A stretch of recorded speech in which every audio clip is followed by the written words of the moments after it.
Okay, here we go.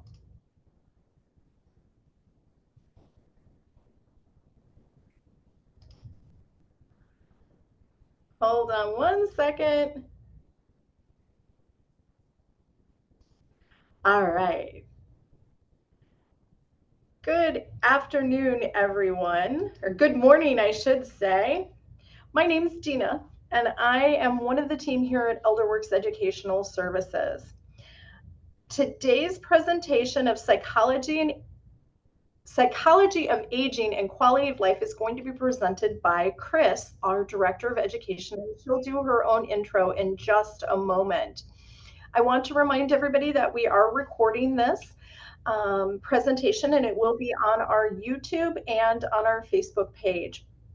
We also will be answering questions at the end of today's presentation, so please do put those questions in the chat, and then Chris and I will join you at the end to be able to answer your questions.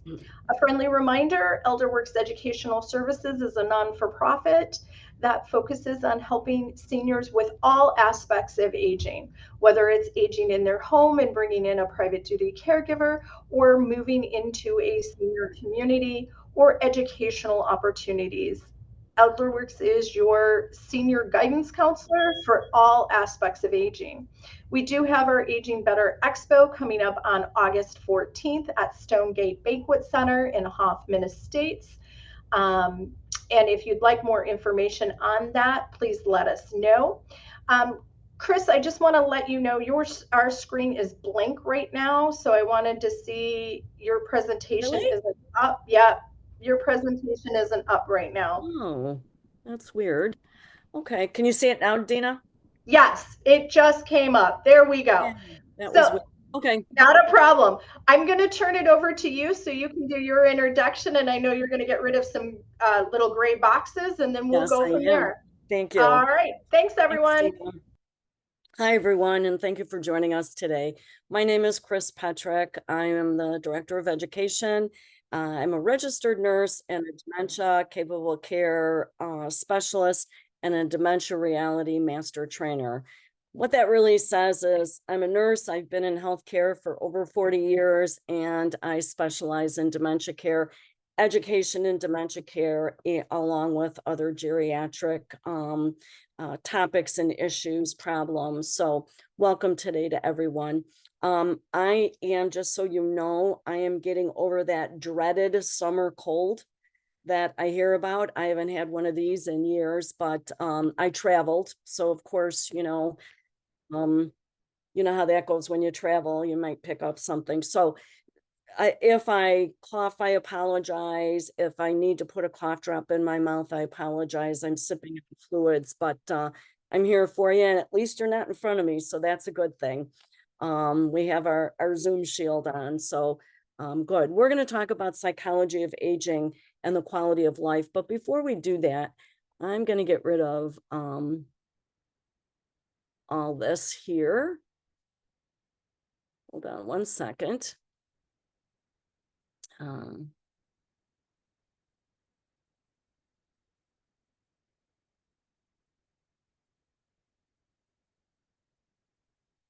So Dina? Yes. So on my screen, okay, there we go. Oh, for some reason, it's not staying up. Wow. Okay, there we go. Hopefully this will work. Okay. Thank you for your patience, everybody. We're just getting this going. Okay, can you see? I'll see that now. Yes. Okay, perfect. All right. Don't anybody move. We got things in working order. So today we're going to talk about psychology of aging and quality of life.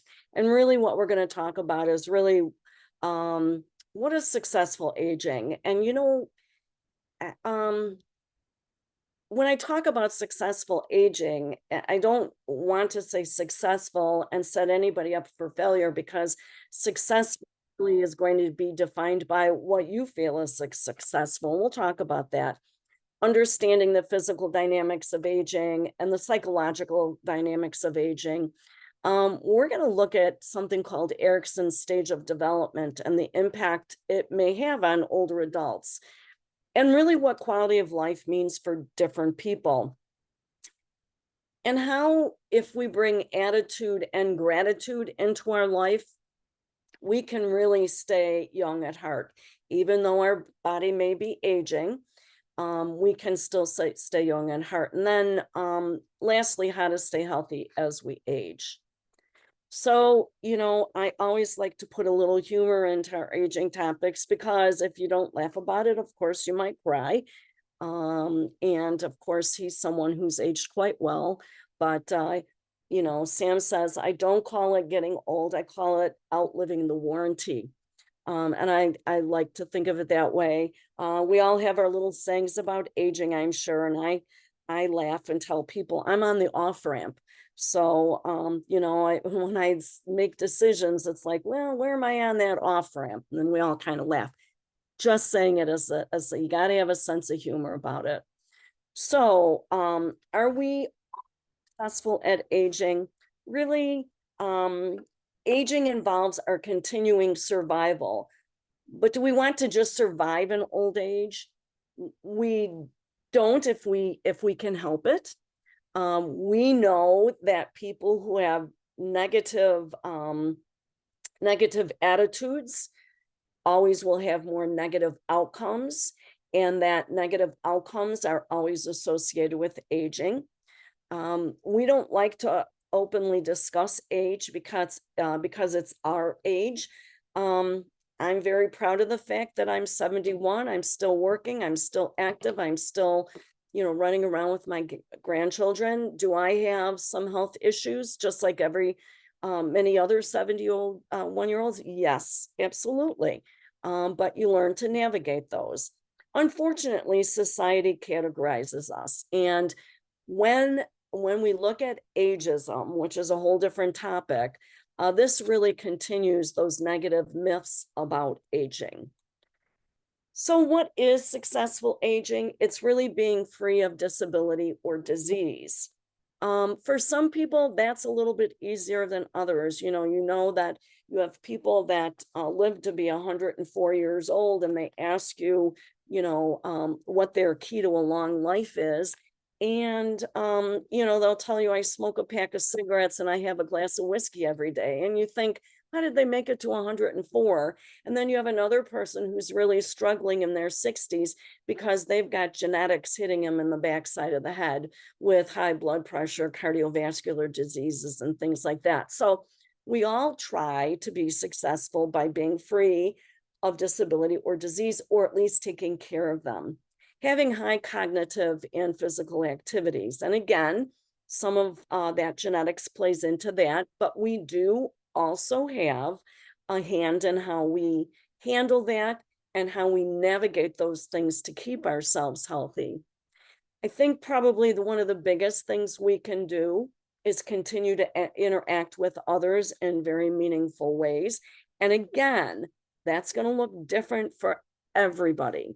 I'm a very social person. So, I tend to be a little more social than my husband. He's a little quieter and a little more introverted than I am, but he has his things that make him happy too.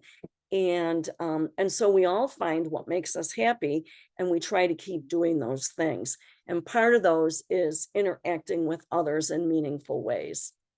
And that doesn't mean you have to have a very large, broad section of friends. It can really mean spending time with family and grandchildren and neighbors, things like that. We know that it's difficult to define successful aging because it's going to be different for each person. But it does not have to be void of chronic illness or disability. Like I said, there's many people, because of their lifestyle previous to being older, or the genetics, that they have some issues now with their health. And as long as we know it and we work on maintaining our health as much as we can, we're aging successfully. Really, how old you feel is how old you really are.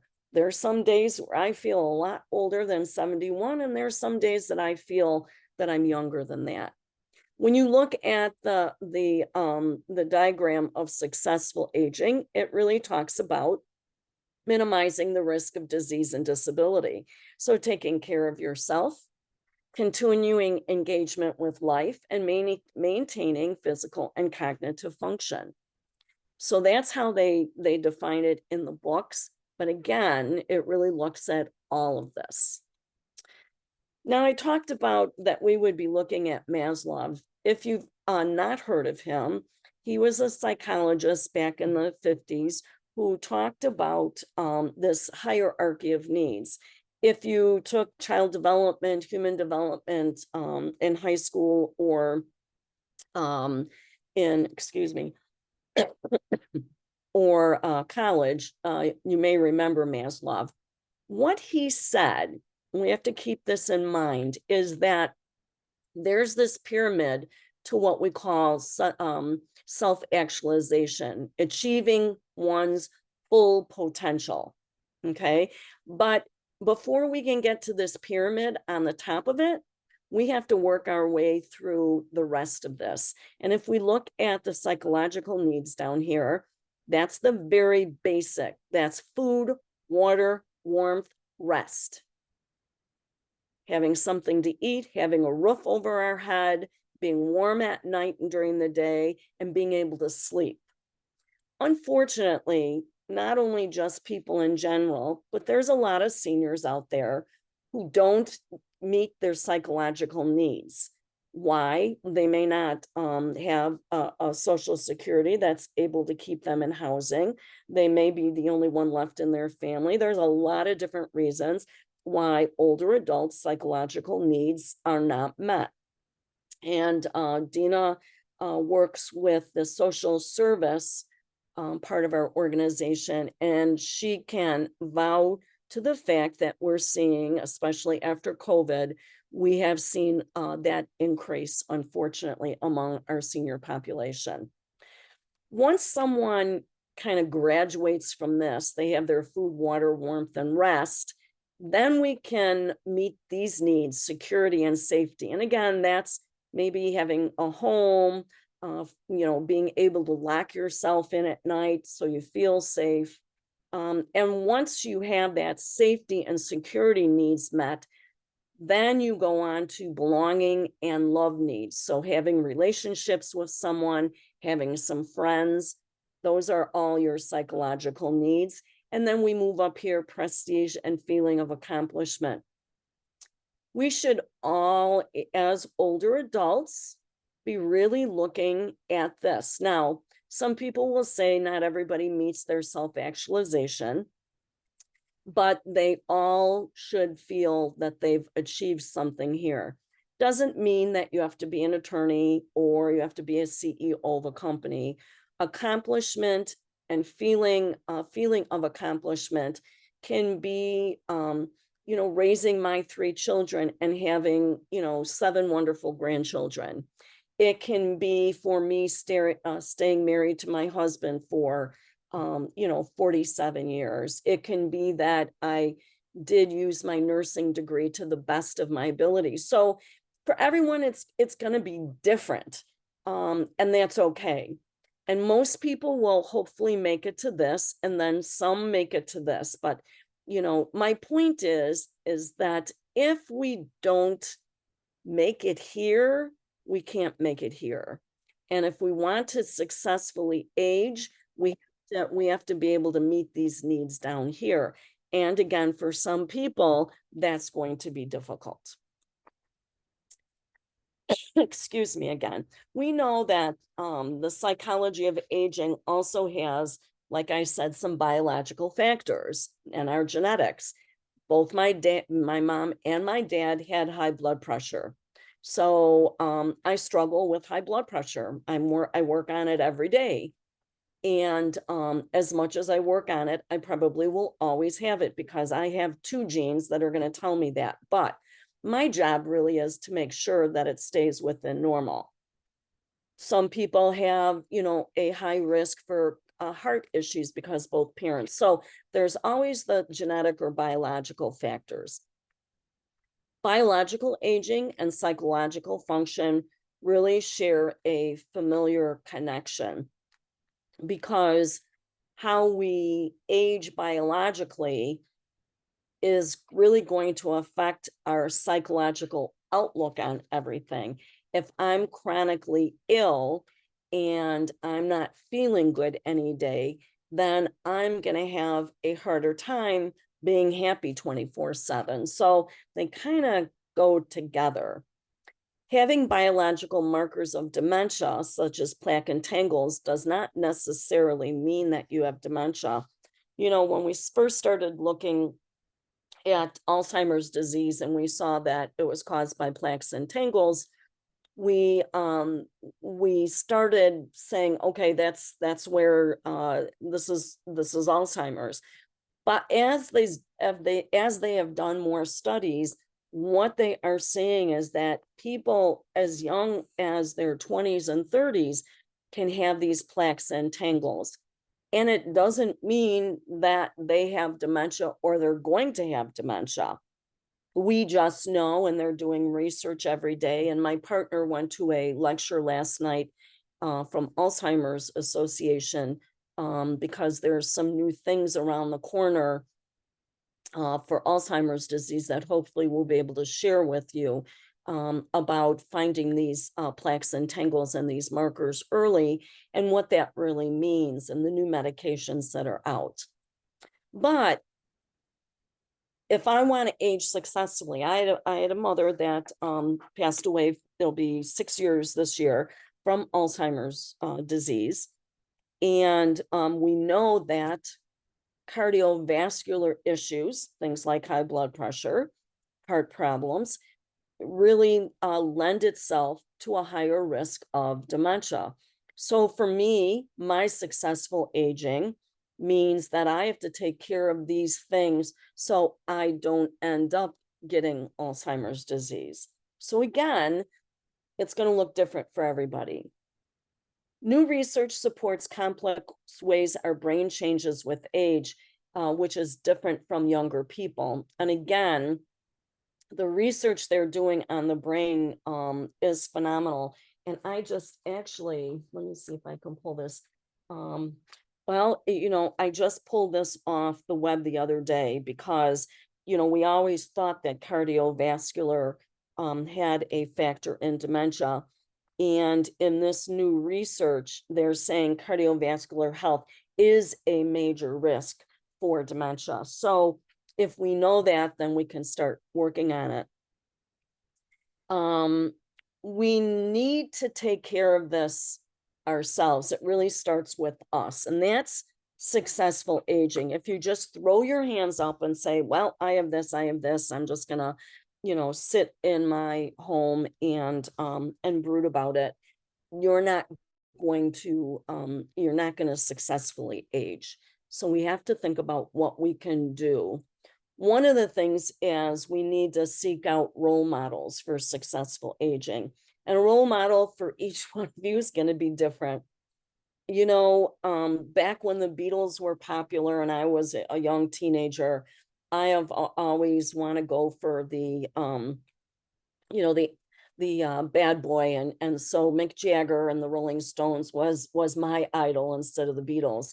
And if you look at him, of course, we look at him age, he's 81 now. My husband and I always laugh, does he go to Germany and get a total blood transfusion every year? But I went and saw him in concert a couple of years ago when he was in his mid-70s, and this man does not stop. I'm not going to talk about what kind of lifestyle he has. I don't know what kind of medicine he takes or drugs. So everybody has their own successful aging model. And I just kind of tongue in cheek here picked Mick Jagger, but Keith Richards is another one. I'm not sure he's still alive. I think they just prop him up. But anyways, find a successful role model. It doesn't have to be anybody famous. It's maybe one of your friends. Now, I have a friend who was diagnosed with a chronic disease that is unusual at her age. And she has taken the bull by the horn, and she has changed her whole lifestyle. And that's who is my role. That's my role model right now, is my friend, because she has really turned things around for herself, and she's doing a fabulous job. It takes discipline, it takes concentration, and so we look at those people and think, how can I, she motivates me to do better, and we all need to find someone like that. All right, let's talk a little bit about normal aging. Normal aging is characterized by a general slowing of cognitive execution. If we ever watched that show, it was on a while ago. I'm not smarter than a fifth grader. You would think that the older person, and they were not always older adults like you and I, but they were older than these fifth graders. And when they would ask them questions, the fifth graders always seemed to win. And why did they seem to win? Because it was fresh information for them. These are facts that they're learning in fourth, fifth, sixth grade. We learn that stuff in fourth, fifth, sixth grade, and it's in our file cabinet. It takes us a little time to retrieve it. One neurologist explained it to me once, and he said, think of your brain as a file cabinet, and everything is put in a file. Whatever you've learned, whatever you saw, whatever you heard is in this file cabinet. And depending on where it occurred in your life, it's in this file cabinet. And when we have to retrieve that memory, it may take a little bit longer. It's in there, but it may take a little bit longer to retrieve that memory. And so we still have good cognition. It may just take us a little bit longer to execute that. There may be a decline in mental flexibility. Mental flexibility is really kind of thinking outside the box. When you start having to have dinner at 5 o'clock every day, and you only do your laundry on Monday, and someone says to you, let's go shopping on Monday, and you go, oh, no, I can't go. That's the day that I do my laundry. Or someone says to, I made dinner reservations for us at 6 o'clock tonight. Would you like to go? And you go, no, I only eat dinner at 5 o'clock. That becomes a problem. Then your mental flexibility, the way of thinking, becomes very rigid for you. Struggling to find the right word. How many of you have done that? I'm sure all of you have. I do it myself. And it's mostly nouns.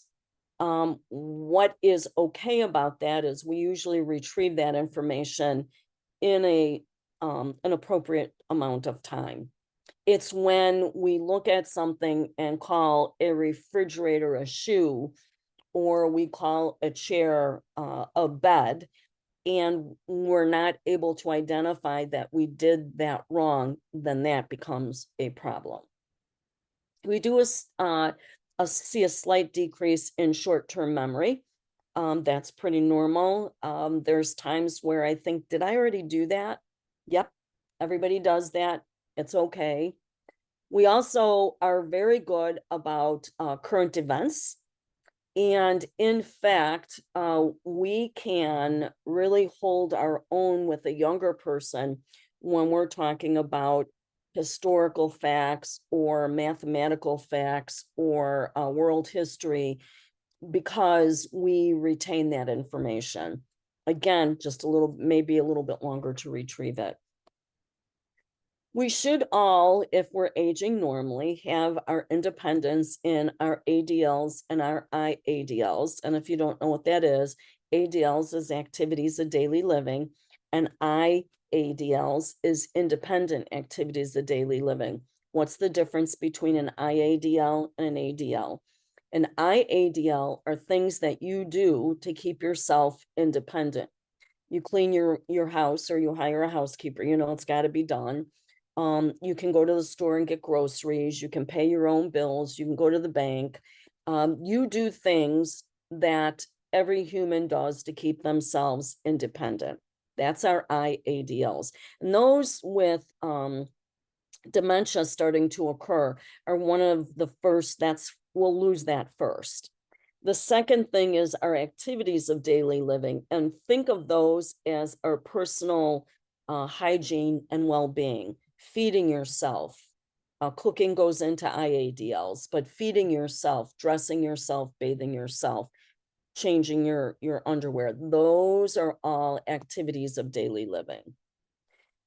Holding on to our verbal abilities and vocabulary is all part of normal aging too. And again, sometimes when we start to lose that, it might be a sign that something else is going on. Just to give you some brain vital facts here, we have 1 billion neurons and 1 trillion synapses.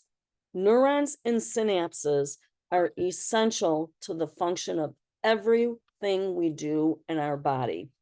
And when we're talking about plaques and tangles, if we look at the neurons and the synapses, and I think there's a picture coming up in a minute of, let me see if there is. Yes. So we'll talk more about the synapses. So we'll save it till you can see the picture. An adult brain weighs about 3 pounds, but I will tell you that about after the age of 60, you will start to see your brain volume shrink. Okay, so I'm gonna, if you can see this picture off to the side here, here's your brain, here's your cranium, here's the soft tissue. This is going to shrink a little bit. Your actual brain itself will shrink a little bit. This space here, which is filled with cerebral spinal fluid, is going to have a bigger gap in it. And the reason that I'm telling you this, and every time I talk to older adults, I address this because it's very important, is if you ever fall and hit your head, or you get hit on the head, if you're a younger person and you have a brain injury, it will show up almost immediately because the brain will swell and it'll put pressure against the cranium, the bones, and you'll start to have symptoms: nausea, vomiting, pain, neck ache, and you'll be taken to the ER, hopefully. But with an older adult, because this gap is a little bit bigger, it takes longer for those symptoms to occur. It takes longer for if you have a bleed in your brain, it takes longer for that blood to fill that space and cause that pressure. And by that time, it's kind of late in the game.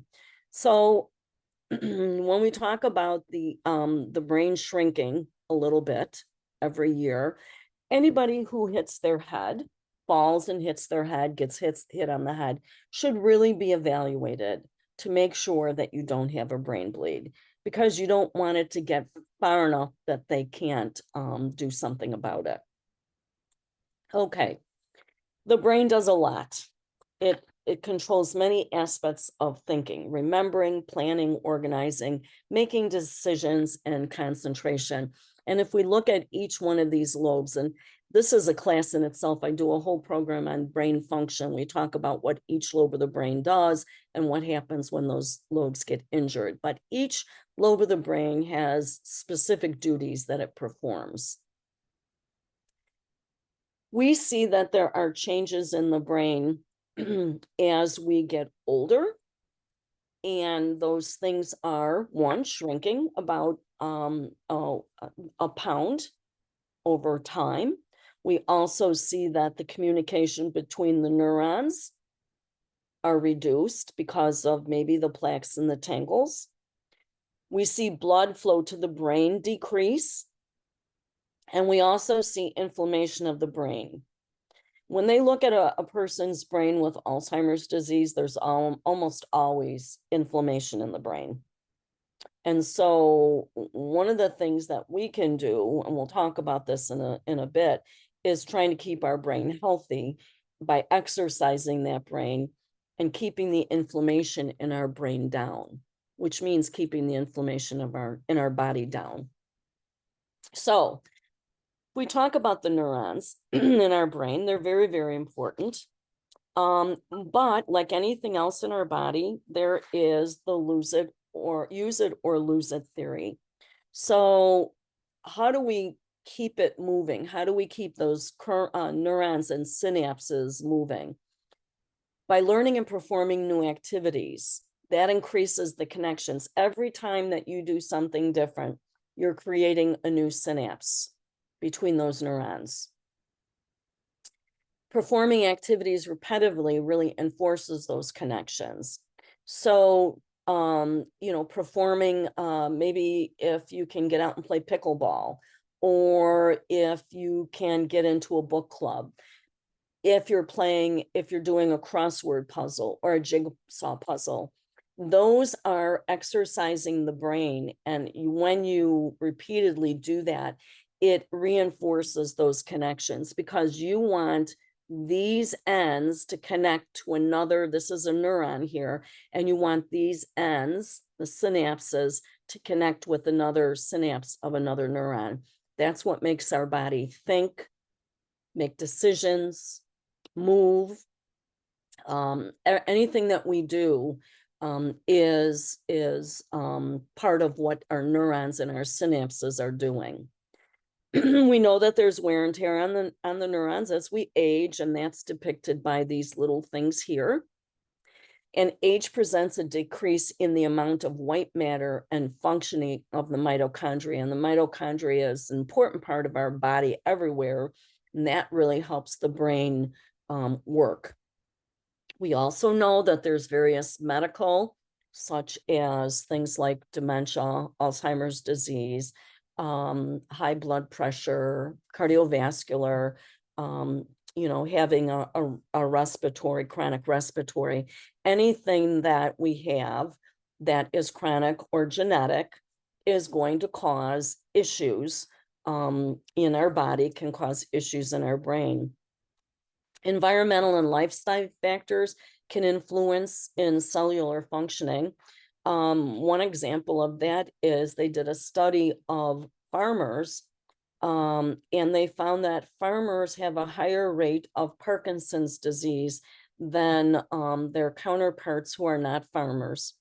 And it has a lot to do with the things that they're using on their land to produce good food for us. So, and that's an example of environmental. Normal aging also is associated with slightly diminished cerebral blood flow, which may contribute to white matter changes also. So keeping that blood flow going, and we'll talk about how we do that. I'm sure you've seen a picture similar to this before, but I did want to show you that on an MRI, this is what a normal MRI would look like. We see the different sides to the brain, the right brain and the left brain. We see lots of good blood flow. We see that there's a lot of cerebral spinal fluid there. And it looks pretty healthy. Then we have mild cognitive impairment here. We can see that there's a little less, and the brain shrinking a little bit. We see less blood flow. We see this this area here getting wider. It's kind of a space. And then we look here at Alzheimer's disease, and we can see that that gap has gotten bigger. The brain matter has gotten more diminished, and there's less blood flow. Normal changes in visual, language skills, sensory impairments can lead to changes in our visual spatial difficulties. I knew that my mom was having visual spatial difficulties because I kept seeing that her car had small dents on the fenders. So obviously when she was backing up, her depth perception was not as astute as it used to be. And talking to someone about, not driving anymore because of their visual spatial difficulties is a hard conversation to have. They may have auditory problems. We know that there's many people that as they age, they have hearing loss. They may have some language and speech impairments. We know that there's changes in taste, which is why older adults like saltier, sweeter food. It takes a little bit more for us to get the taste of things, as well as a diminished change in smell. And they've done some studies on this. And, what research says is that there may be a link to a diminished smell and the onset of Alzheimer's disease. So, okay, we've talked about some of the changes that we have when we get older. What can we do about those? What do we really need to think about? And these are the 6 pillars of health. It says Alzheimer's prevention, but it really is the 6 pillars of brain health. And if we have brain health, we can really work with the rest of our body, even with those limitations that we have maybe with osteoarthritis and whatnot. So let's talk a little bit about mental fitness. And really, what does mental fitness mean? We call it neurobics because it's just a way of exercising the neurons in our brain. And how do we do that? For some people, it's as simple as playing Scrabble, doing crossword puzzles. Socialization is a big one. You can start a hobby. Learning to play a musical instrument is a little difficult in later life, but it can be done with a lot of perseverance. You're not going to play like, Liberace, but you can learn simple piano music. Learning a foreign language, again, that's kind of where music is in the brain, and it is a little more difficult to learn, but you can learn the basics of some languages. Volunteering is another way to find your gratitude and get some socialization in. Taking classes, I know a lot of the colleges in the area have adult learning programs, and you can always go in and audit a class if you want to. If you want to learn more about world history, maybe that's something that we all took in high school, but in high school, we don't think about how important those things are. So maybe taking a class in world history at one of your colleges and just tell them you want to audit the class.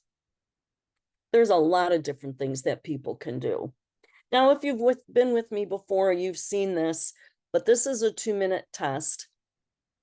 I'm going to do this 2 ways. I'm going to do it with first, and don't write any of this down when you see it, but I'm going to show you this with the music playing, and then I'm going to show you this without the music playing, because for older adults, and what I have found for myself is that music or something in the background when I'm trying to concentrate makes it difficult to concentrate, which is sometimes why we turn down our radios in the car to kind of maybe get our directions of where we're going. So I'm going to give you this 2-minute memory test.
Okay, so if you copied that down, turn your paper over, and I'm going to turn down the volume on this, and we're going to play this, and I want to see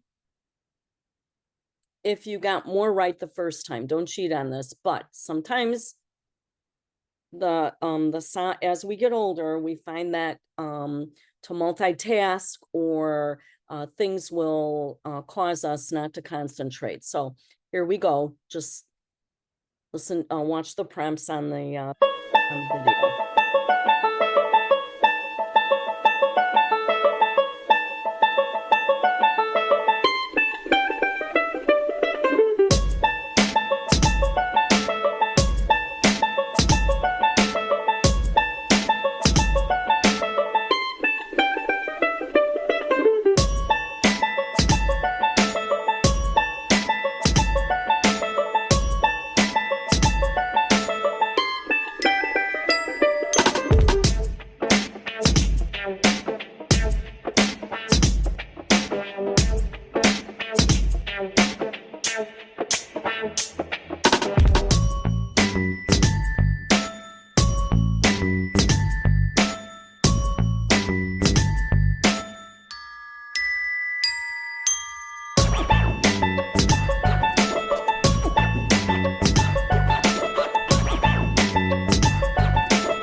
All right, so go ahead and share with me in chat.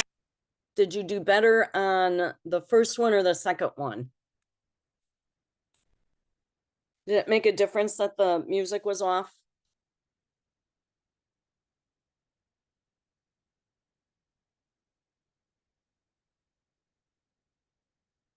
Go ahead and put it in chat.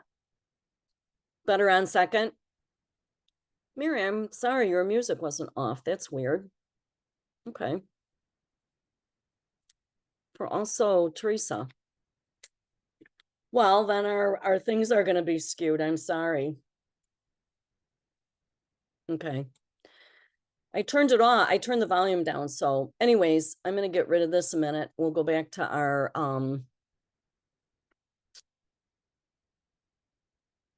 there we go.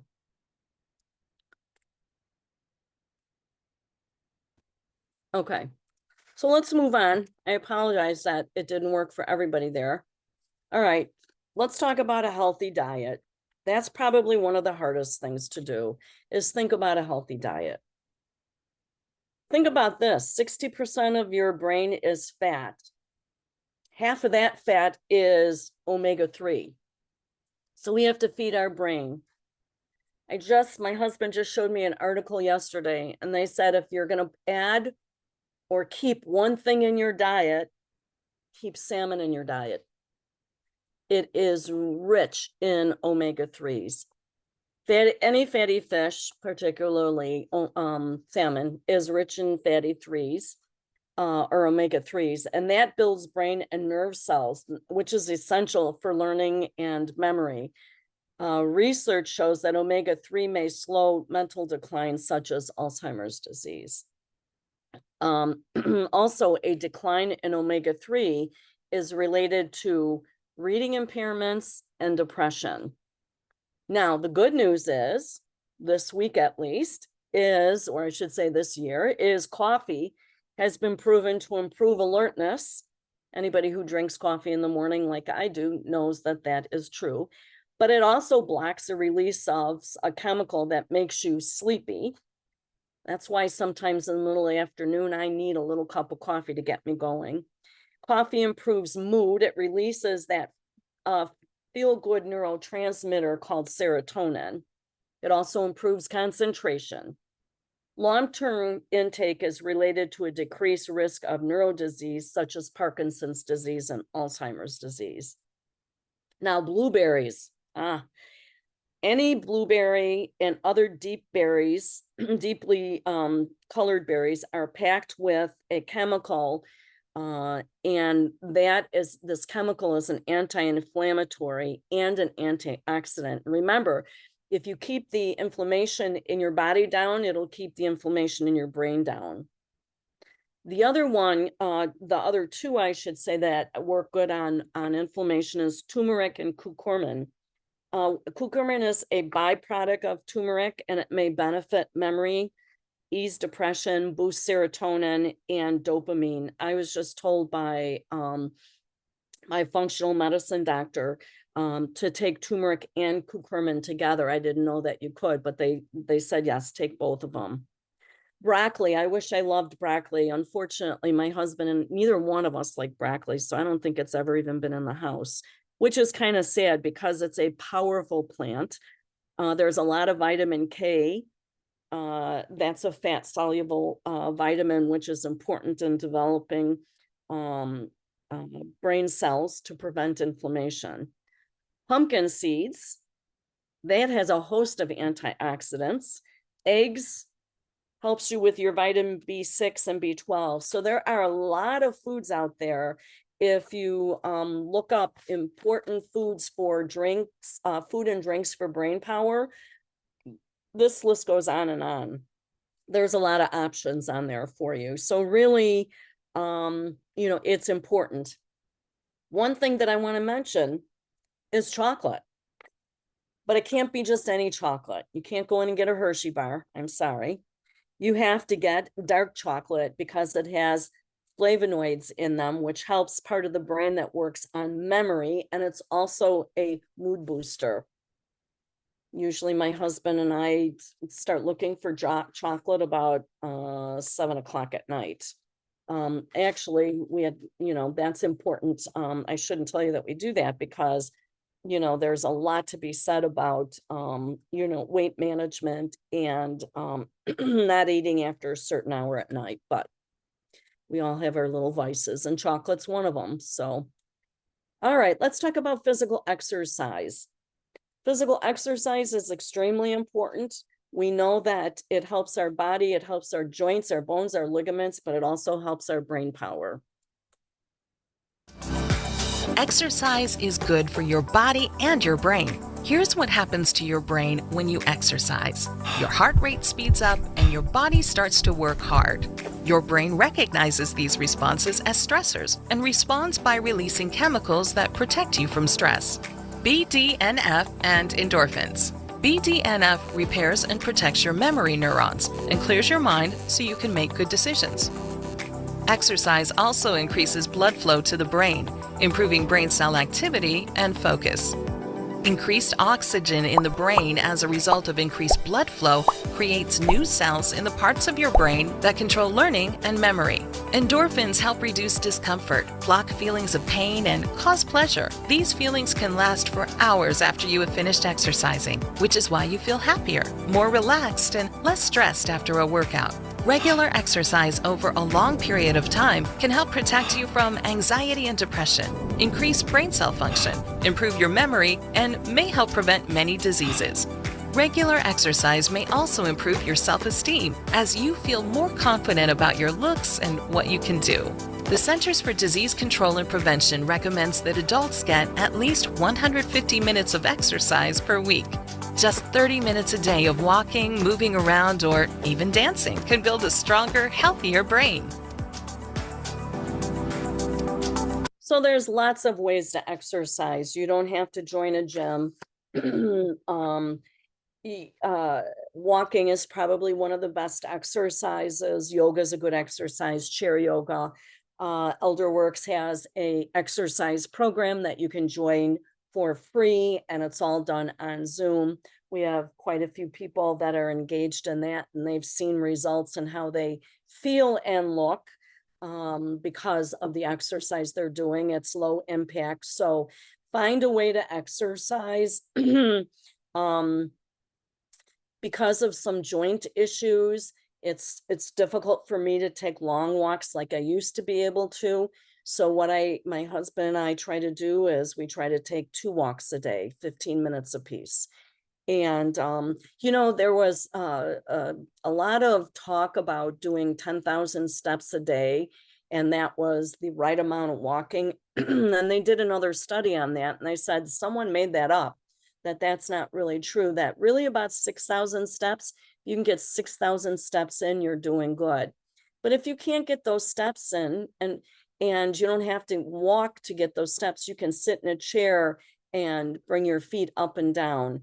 You can stand next to a chair and walk next to a chair. There's a lot of different ways for older adults to exercise. But it not only will help you physically and release those endorphins, but it also exercises your brain. It stimulates new connections between cells in a lot of the areas of your brain that are important for you to function. This is very interesting because it's a brain after it's sitting very quietly, and this is a brain after 20 minutes of walking. And look at the blood flow, look at the brain activity that's going on in this brain after a 20-minute walk. And you don't have to power walk, you don't have to jog, you can stroll. It's just getting out and moving. Kind of closing up, let's talk about a little bit about sleep and relaxation. And they're doing all kinds of studies on this with related to Alzheimer's disease.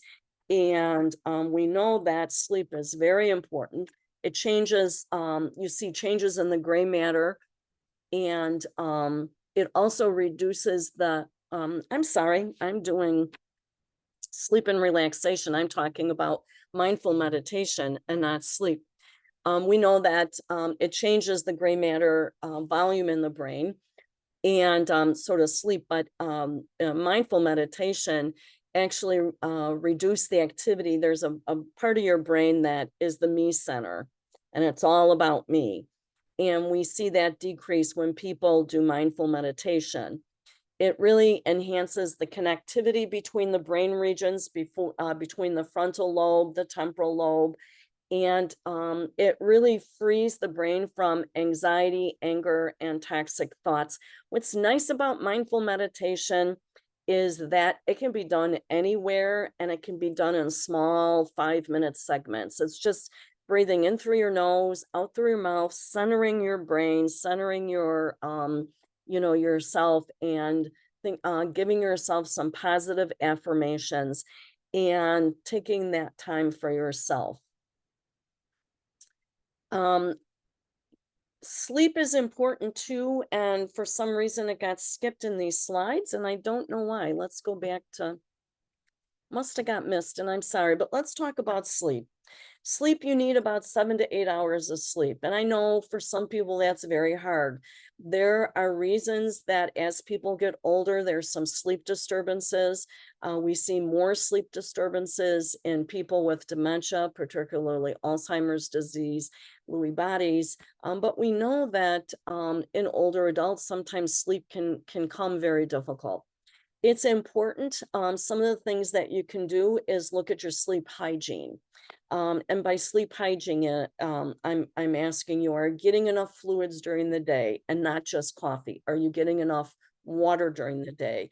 Are you getting enough exercise during the day? Because exercise will help get you to sleep at night.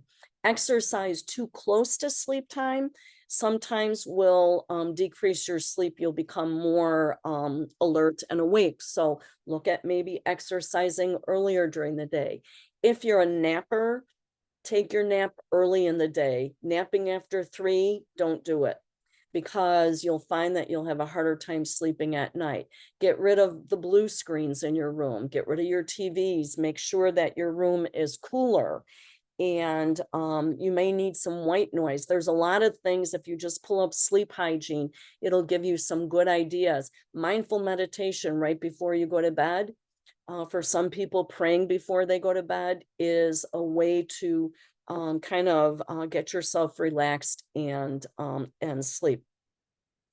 It's hard to break those habits. My husband gets up every day at 6 o'clock, no matter how hard he tries to sleep a little bit later, because that was his routine for 50 years when he was working. So it's hard to break those habits. So we just have to change things a little bit in how we plan the rest of our day.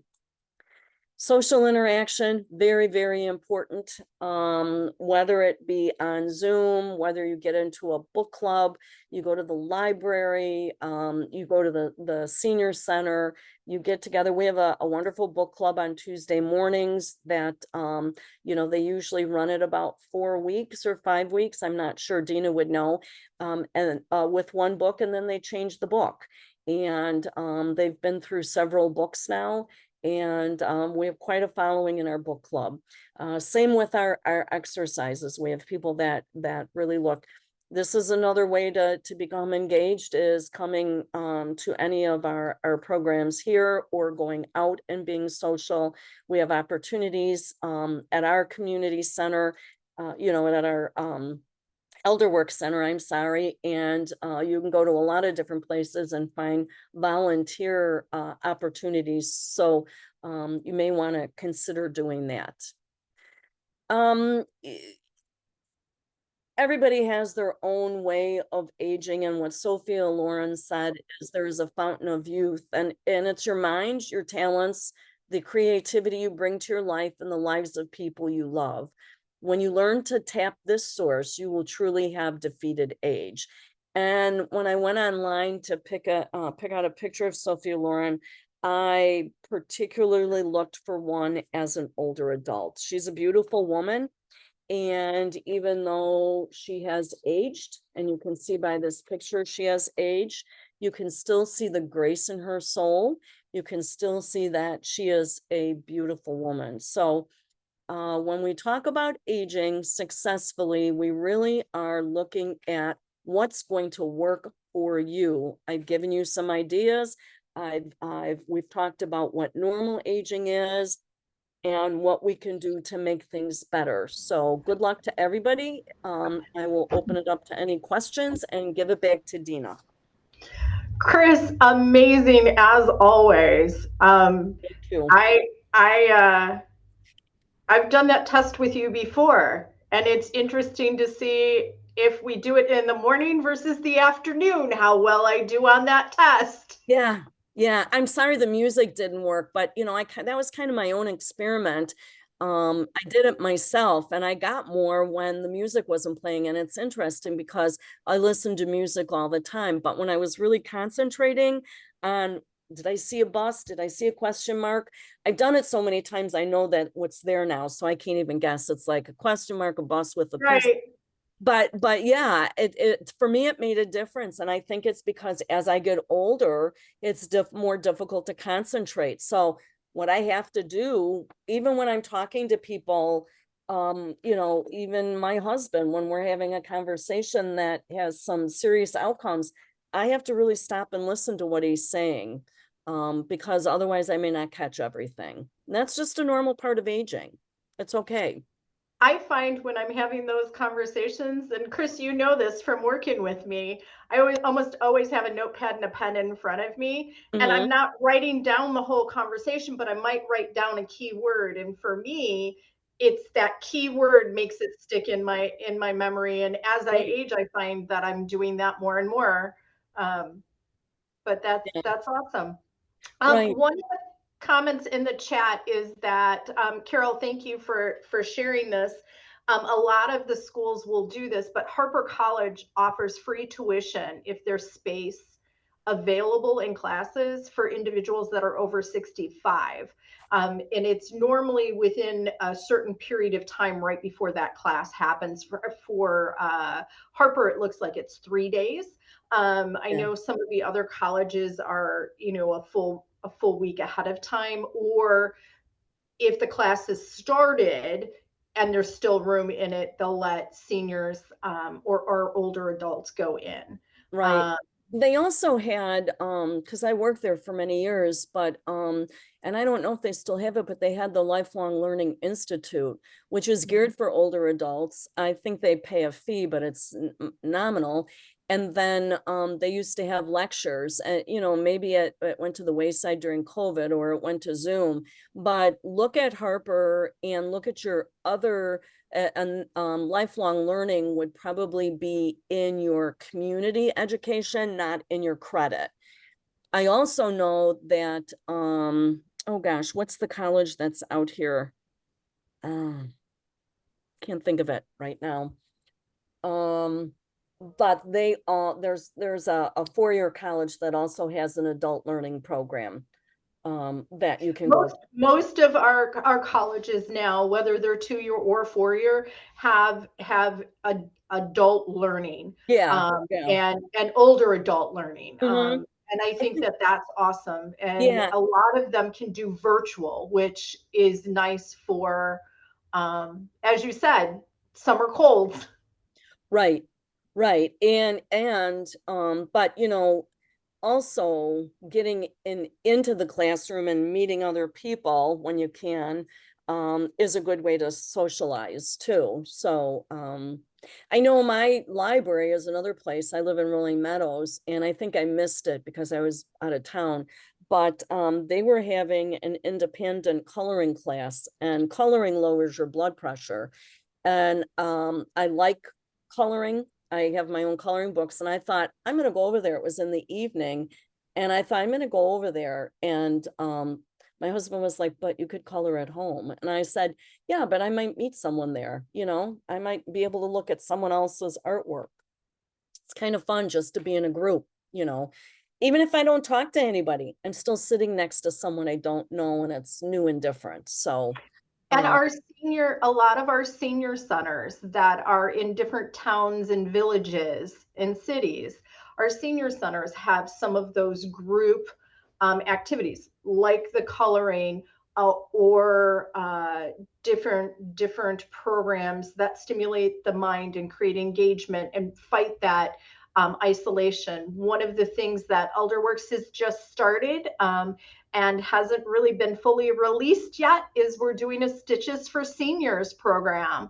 And it's making walker bags. We're going to look at doing aprons and little lap blankets. We had fabric donated, and we have some older adults that really want to be able to do that. The other thing that is out there is a lot of different banks have a silver program where they do day trips and different things like that. So right. If you're not going to drive, but you can get to where they're going to get on a bus, and that's another thing, right, Chris? Yeah. Oh, yeah. Absolutely. I remember my mom going to, I think it's called Fireside up in Wisconsin. It was through her senior center. And now I'm looking at that stuff thinking, oh, that looks like that'd be kind of fun, And I think where did the time go? Because that was my mom getting on that bus and going. But yeah, it happens. So yeah, there's a lot of opportunities to do things. And again, you don't have to leave your home to do them, but just keep working that brain and keep working joints. I think if we can work on our brains and our joints, and our heart health, I think that's we're improving ourselves. So And as you said, Chris, going places sometimes is a good thing, but some of our older adults don't drive. So they can reach out to Elderwerks about different options for transportation, and we can help point them in the right direction for some of that. Yeah. And our senior affair in August would be a great opportunity not only to learn, because there's going to be a lot of programs, and there'll be a lot of tables there to see some of the vendors, but it's great to socialize. So keep that date open in August. And Carol, God bless you for putting it in the chat. It takes 40 plus volunteers to put on the Aging Better Expo. So if anybody would like to do that, or if you've emailed and not heard back from either myself or sitting next to me is Kristen, you all. Kristen is our new communication and engagement specialist, brand new today, first day. So she will be reaching out too. But if anybody wants to volunteer for the Aging Better Expo, we would love it. Chris, I don't see anything else in the chat, and I know we went over. I apologize for that, but it was a great topic. All right. Well, thanks everyone for coming. We had a nice group today. So hopefully you have a little piece, a little nugget of something to take with and share with another senior. Awesome. Right. Have a great day, everyone. Thanks. Take care.